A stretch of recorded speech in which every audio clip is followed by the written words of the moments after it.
ভাই রে ভাই, গল্পটি শুনুন, হাসি থামাতে পারবেন না। একদিন ক্লাসে বল্টুর ম্যাডাম বললেন, তোমরা সবাই আগামীকাল 4টি করে ইংরেজি শব্দ লিখে আনবে।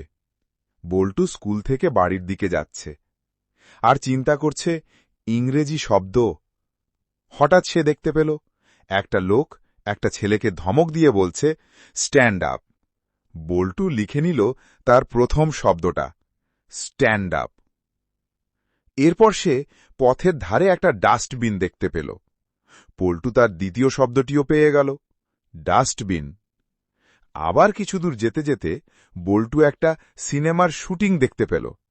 সেখানে হিরোইন হিরোকে ডাকছে, ও মাই ডার্লিং, আজ নয় কাল। পরের দিন সকালে বল্টু ক্লাসে আসলো। তারপর ম্যাডাম এসে জিজ্ঞেস করল, বল্টু, তুমি কি ইংরেজি শব্দ লিখে নিয়ে এসেছ?